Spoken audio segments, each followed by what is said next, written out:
Okay, so it's time to assemble our engine, and we're going to start with the new piston and its rings. We'll start with the oil control ring, which is the one that is the bottom ring, so to speak. It's actually sort of like two rings and a spacer in one. So I'm going to put the spacer in first, and then one ring over the top.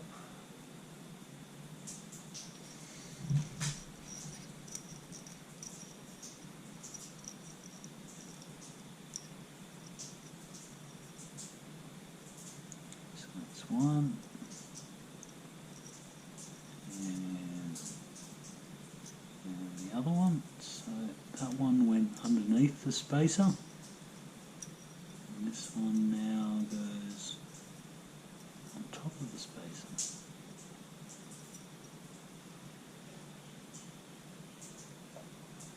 Nice. That was very straightforward, wasn't it? It's just a shame I'm legally blind and, oh, yeah. Better.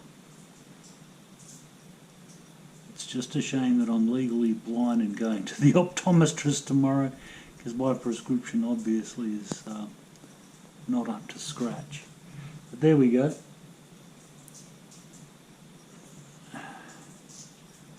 That blur would be the oil control ring in place. Okay, now the compression ring. Well, there's two compression rings, and the black one, of course, is going to be the second ring, which is the one that'll go on there, and the silver one is the top ring. Now I'm just trying to see if there's any markings on that. Yeah, there's one there. Sucks to be blind. You can see 2R on that one, right there. On my finger perhaps. So that's an easy one. It's the second ring, and that mark indicates that that's the top of the ring. You can put rings in upside down, it does cause problems. Now, I'm actually going to get a magnifying glass and double check this one. Right, so I can't be that blind, because there is a single R there on the top, which I did manage to see despite my crummy glasses prescription. So that mark indicates that it's the first ring, and then that mark must face up, just like our second ring. So we're really on fire here, aren't we? There we go. Now, it's not an uncommon practice for your gaps, the ring end gaps there. It's not uncommon to sort of put them 60 degrees apart. Some people put the top rings 90 degrees apart.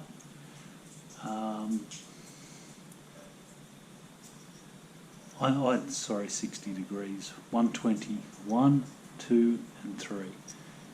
So 120, 120, 120, so that the gaps are basically staggered rather than all lined up.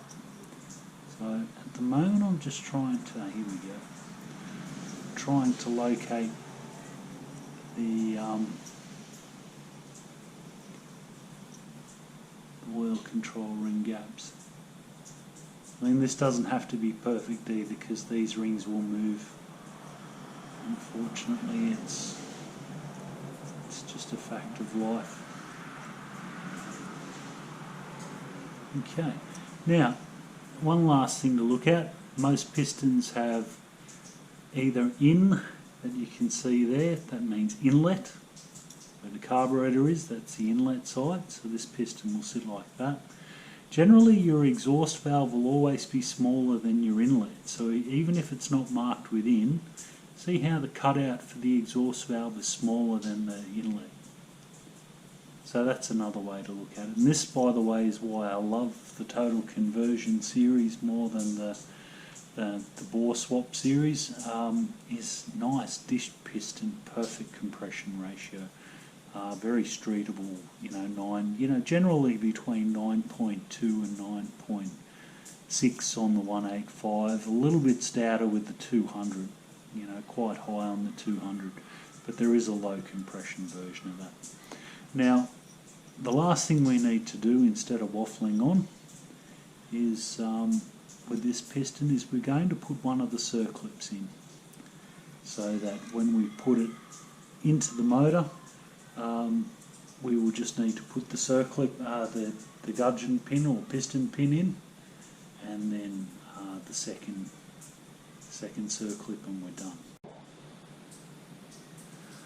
Okay, so I was saying before that some circlips are different. This one definitely is. This one is a bit of a painful one in my opinion. It basically doesn't, it's just the spring that goes into the groove. It doesn't have that little handy tang. So we're just going to have to persevere with him. I do prefer to use the equipment that comes with the piston, which is why I'm not seeking an alternative circlip just yet. Now these guys, they are painful. This one won't be too bad, but the one that's actually going to be installed while it's in on the other side that goes onto the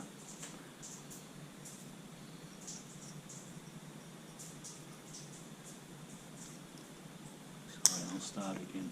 While this thing is sitting on the end of the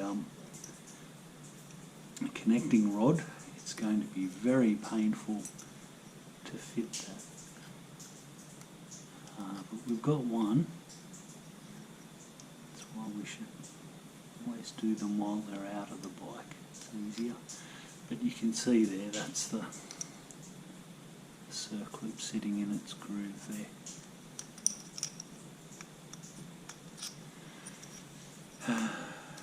Okay.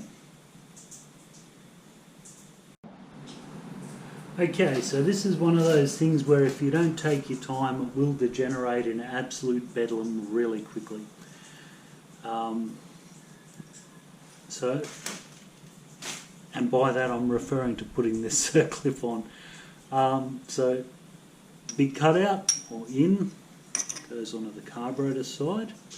There's our piston pin. We just need to make sure that the hole in the piston lines up with the hole on the connecting rod,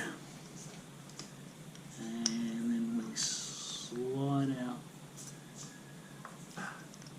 slippery little devil in. Okay, just give him a tug to make sure he's on. Now I did mention that I oiled that, didn't I? Okay, so now we have to spring this circlip into the groove. So I'm putting one end of it into the groove.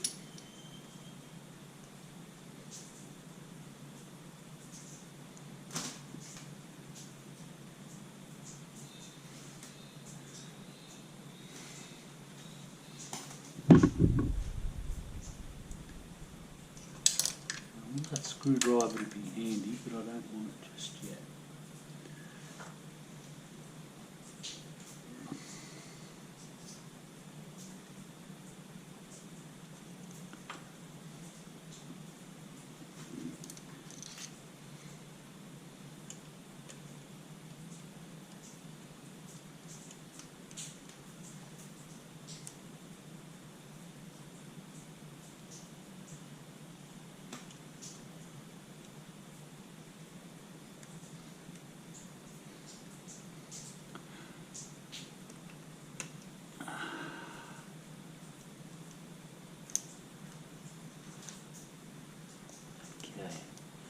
hope you guys got that. So I fed one end of the spring, the circlip, into the groove, and then I basically pushed the rest of it, just compressing it, because remember it is springy, just compressing it as I go. Now feeling with the screwdriver to make sure it's in its groove, and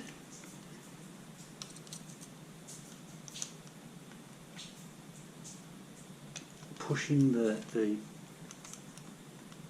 piston pin, or gudgeon pin as we used to, us old guys call it, just pushing it gently, because that's what it's supposed to retain. Obviously it's supposed to stop that piston pin from coming out and gouging your cylinder. Okay, so now we can remove the rag. We'll quick double check our state of cleanliness.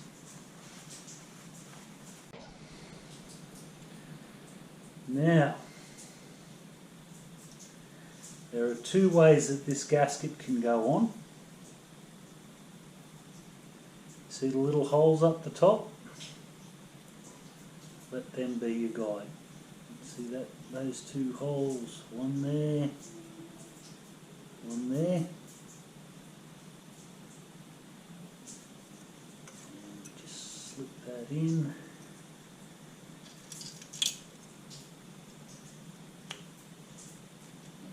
Nice gasket, that one. Feels good.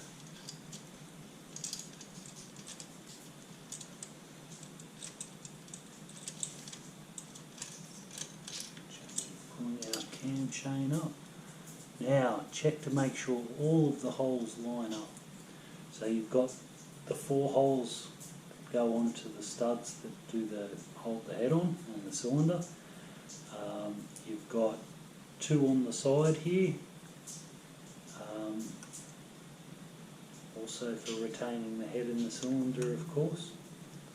And you've got your 2 oil passage holes there.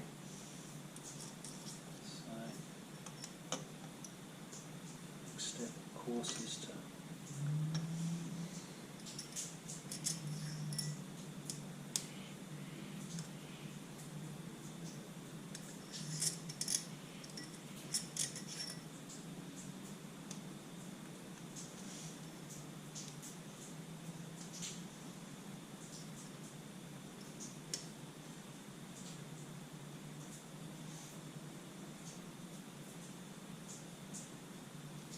those locating studs on,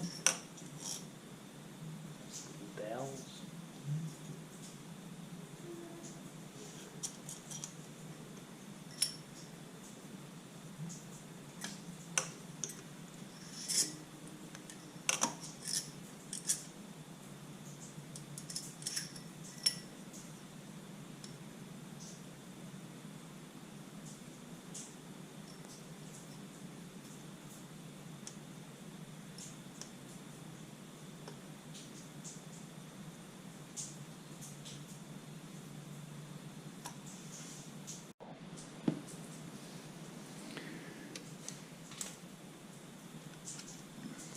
So you can just see me working away at these dowels here.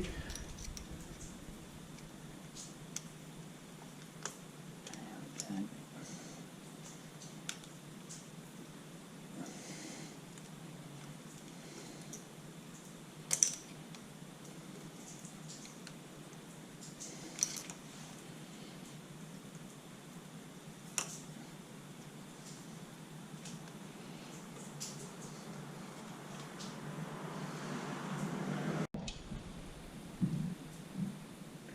My dowels have been used a few times, and I keep thinking that I should remember to order new ones, but I never do. But I did manage to sort them out and get them in there and keep them nice and round the way they need to be. So the next step is to get the cylinder.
Damn, so slow and steady wins the race.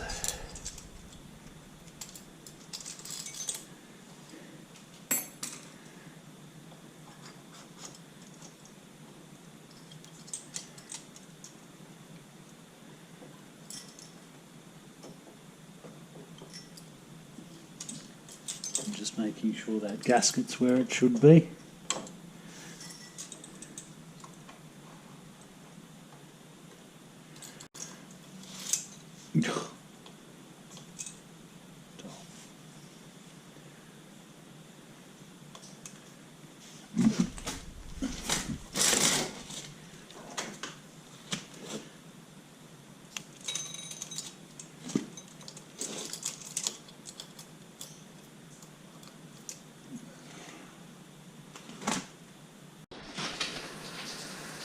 Okay, so that was one of the more painful efforts, getting those rings to compress. They're usually not that hard. I probably am going to cut some of that out, but yeah, in this particular instance, because I don't really use the 185 all that often, being a bit of an in-betweener, yeah, I do recall vaguely that the rings were, you know, quite well spread. Now, your head gasket. When you put your head gasket on, the face of the cylinder head, the top of the cylinder, these surfaces must be absolutely spotless. Okay, if they're not absolutely clean, then the head gasket will probably leak. Now, on this particular engine, before we put the head gasket in, we just need to pop,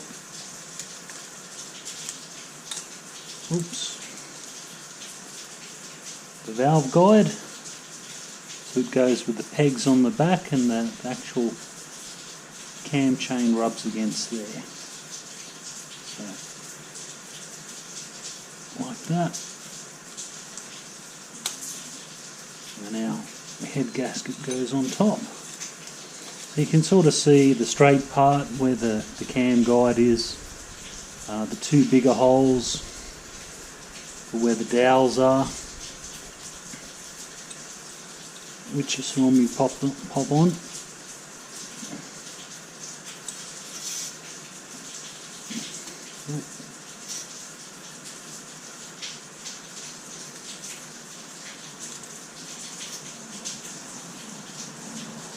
Got to be careful that you don't bend these things.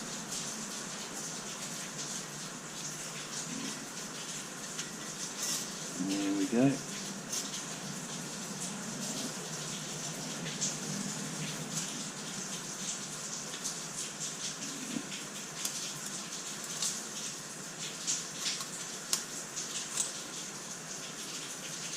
Nice.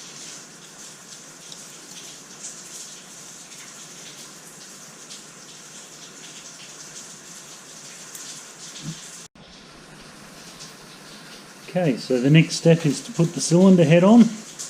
Nice clean gasket face.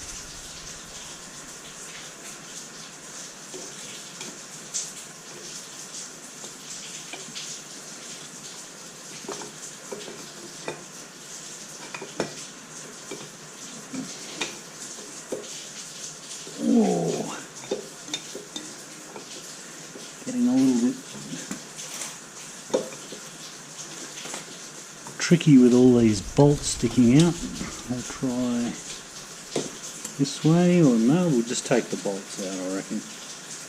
And we'll pop them on the floor under the engine, and I'm sure they won't go anywhere. Oh, that made it easier.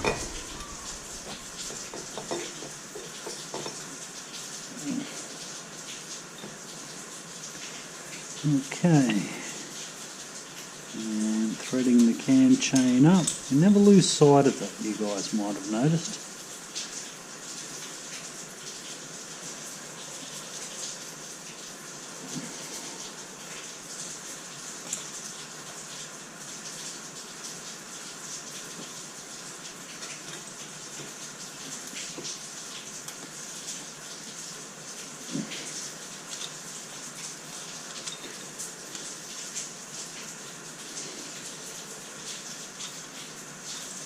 Okay.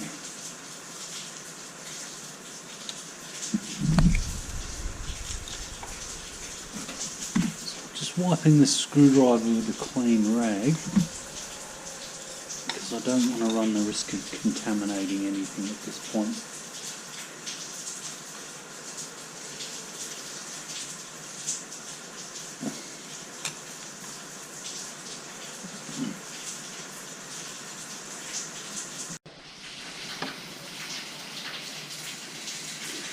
Right, now with our cylinder head sitting on top of the engine, we're going to rotate the engine until it's at the top dead centre mark. And we want to rotate it in the normal direction of rotation for an engine. So in this instance it's anti-clockwise. Now, that's probably the firing index. No, that's our T index.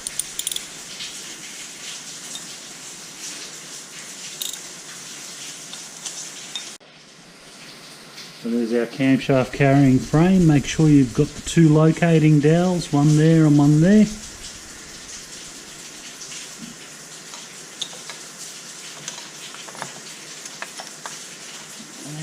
Pop her on the top. Now,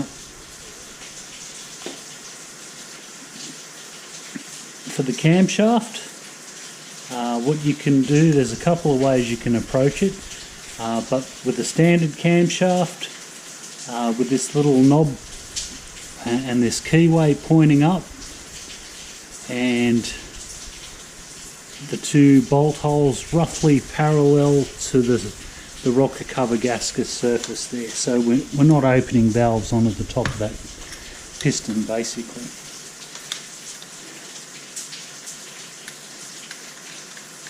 Yes, there are other videos that cover this. Bob actually has some really, the Ballad of Bob, the standard 125 motor that we rebuilt, that has some really good insight into the way this motor is put together, and definitely worth having a look at if you're so inclined.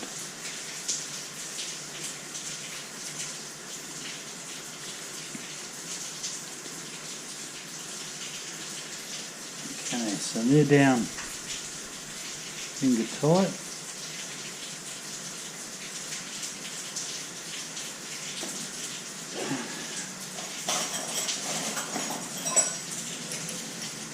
And we've got our two long bolts. You hopefully remember these. Go in there.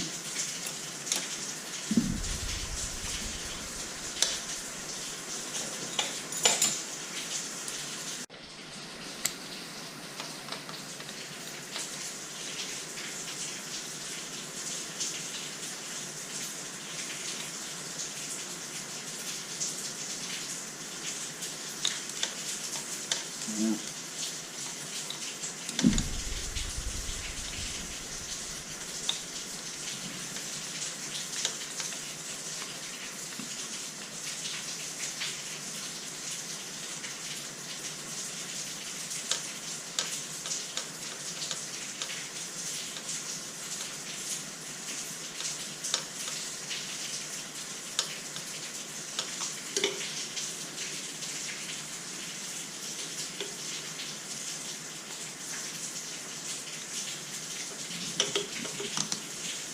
Okay.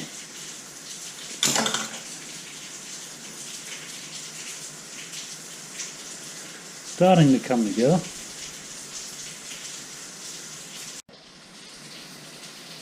Okay, so the cylinder head bolts, we're going to torque those down now to specification,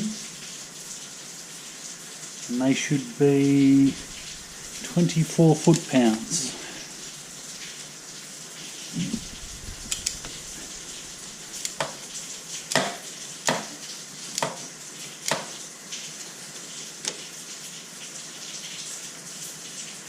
I might get a cleaner attack on the other side. getting awfully crowded in there, all these cameras and things.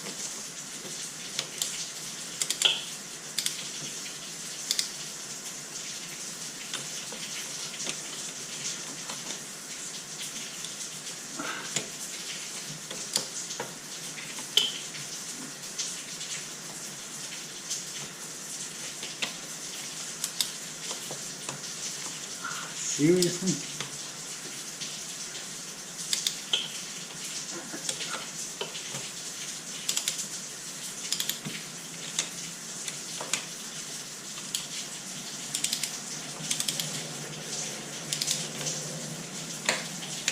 So this torque wrench will go quick when it reaches the appropriate. There we go, that's one. Two.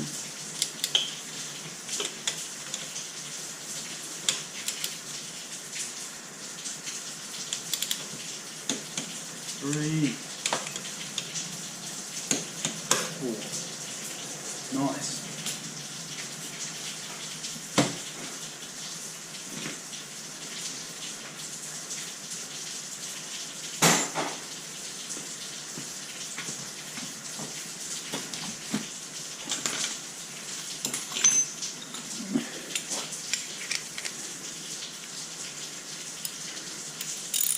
Now, as far as these guys here are concerned, they're supposed to be 12 Newton meters, I believe. I don't actually put the torque wrench on them. I have a lot of troubles finding a torque wrench that goes that low, to be honest. I just do it by feel. So not even firm. 12 Newton meters is not a lot of torque. At 18 foot-pounds.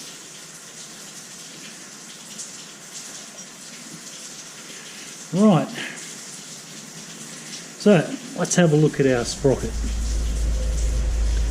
There's a handy little dot, and the idea is that that dot should point up when it is at top dead center on the compression stroke. So we are at top dead center, and on a standard camshaft with that keyway pointing up, we are on the compression stroke as far as the camshaft's concerned.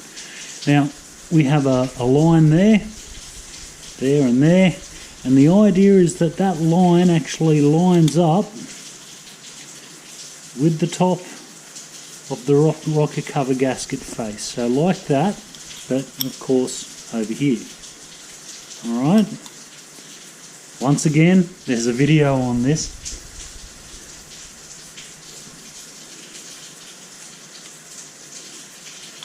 So we just need to grab this chain, which somebody has very thoughtfully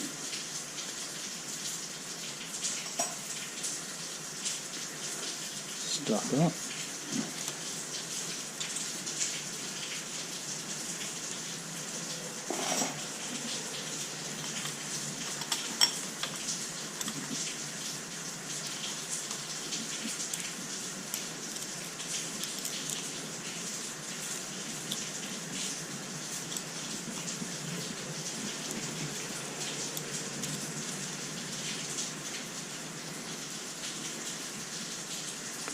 Okay, so we can see that at the moment the cam sprocket is like that, and nowhere near lining up the way it should. So we just need to skip some teeth over like that, and then have a look again. And I think we just need to go one more tooth.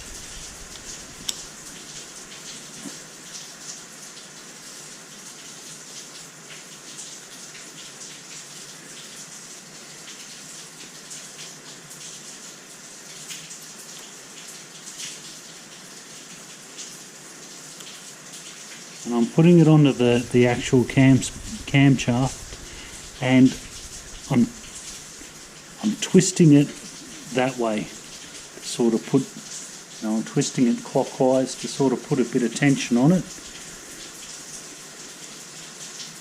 and that looks pretty good.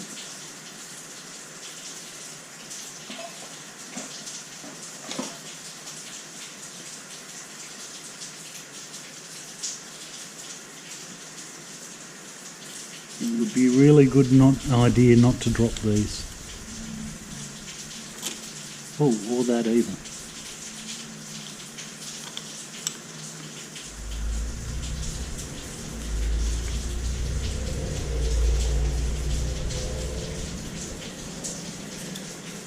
Just lining up the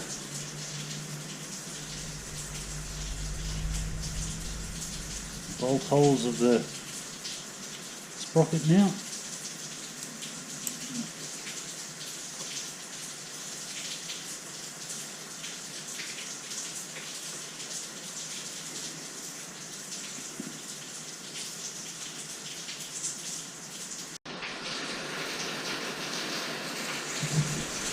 Okay.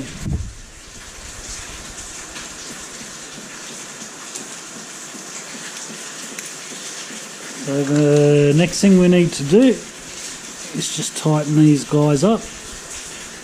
You might need to hold the crankshaft with your socket down below. Now they only need to be about, well, maybe 8 foot-pounds. All you're doing really is just nipping that up, nothing more.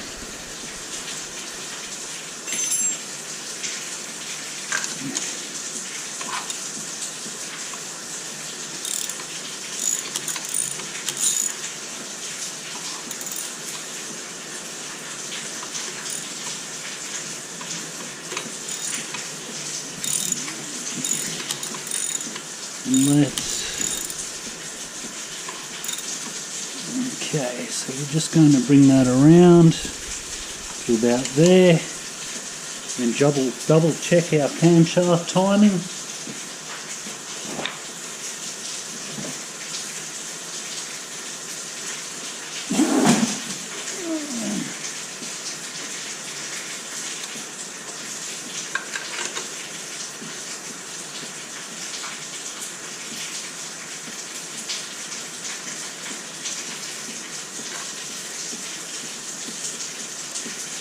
Pretty good. If you find that it's not, don't be afraid to change it.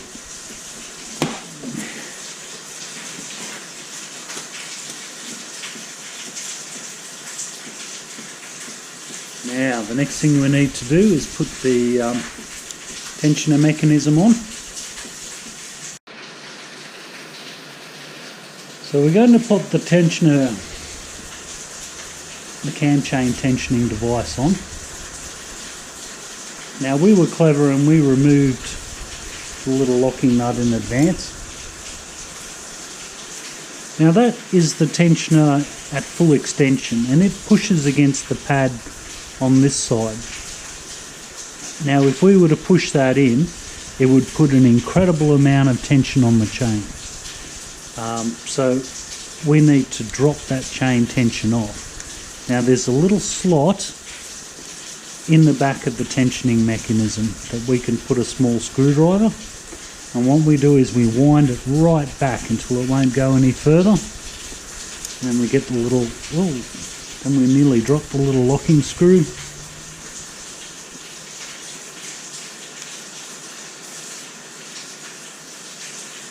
And there we go. So we can now put that on, and then when we loosen it and rotate the engine a bit, it will spring out and automatically tension the cam chain for us. So we'll do that again. Screwdriver in the back, wind it right up. Little locking screw.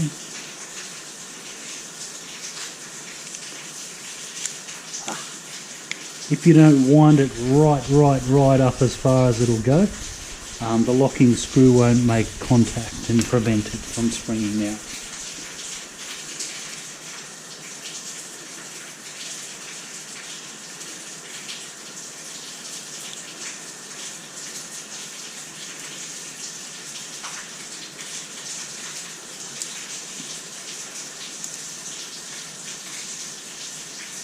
There we go.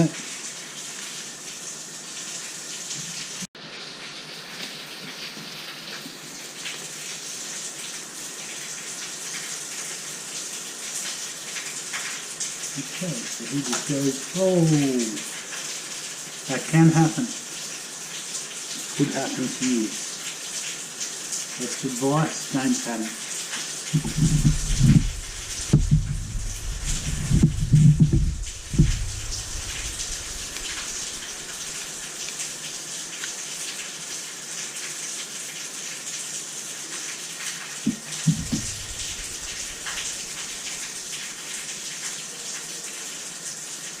You guys will start getting sick of watching this thing go in and out.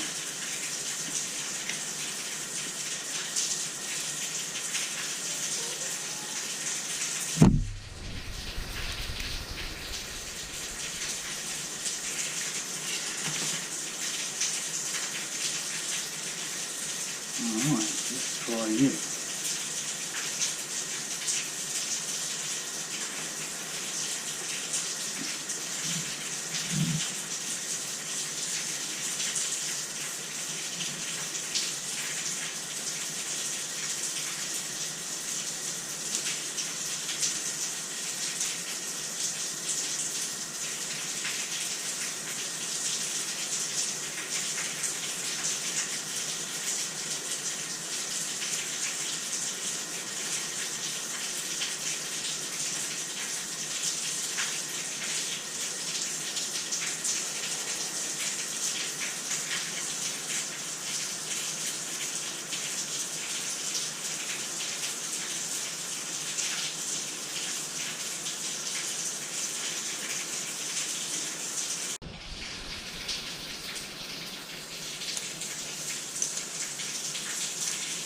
So we're just tightening that, once again, those magic numbers, 12 Newton meters.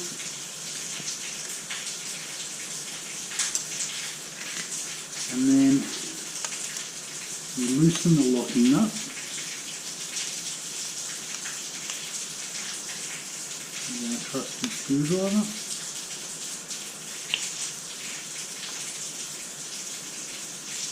And then we rotate the engine a few times. And you can see that cam's tension is there's no tension there really.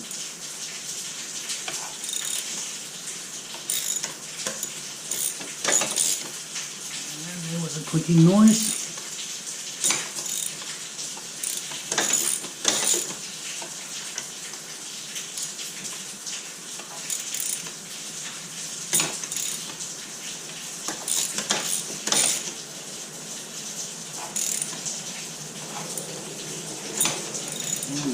Some pressure in this one.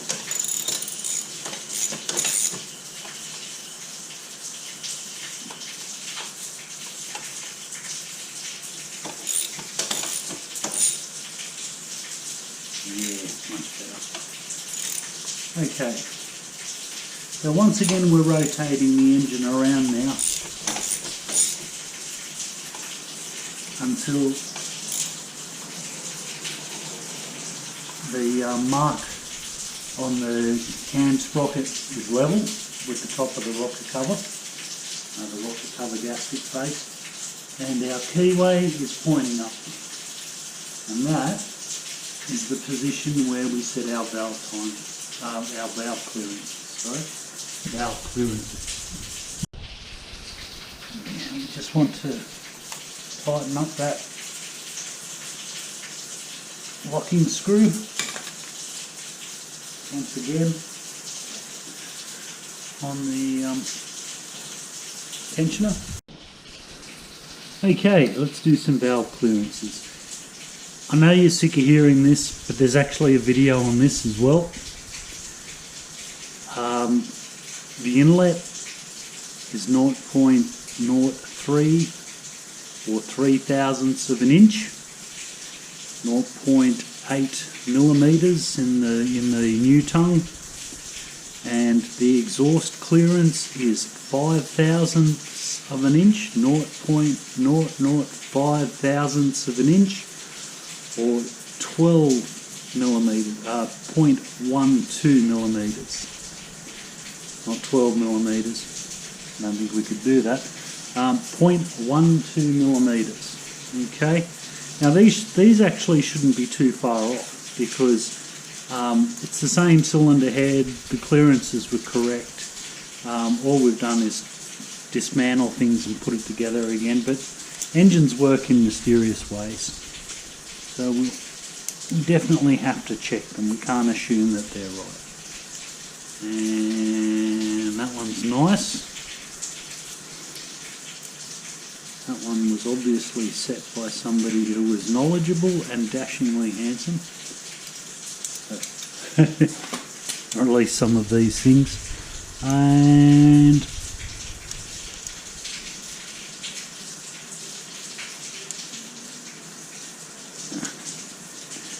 the exhaust is also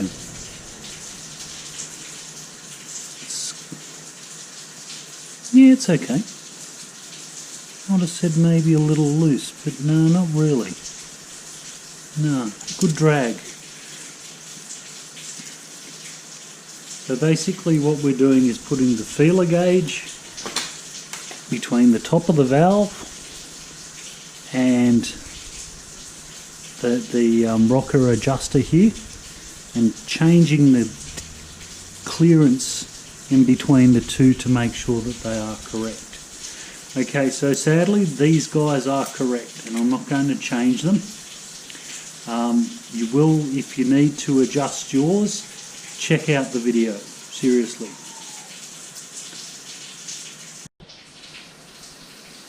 In fact, I'm purposefully going to stop this video right here, so those who need to adjust their valves can dig out the valve adjustment video and adjust their valves, and then come back and on the next video of this cylinder swap, you can just continue from there. Sound good?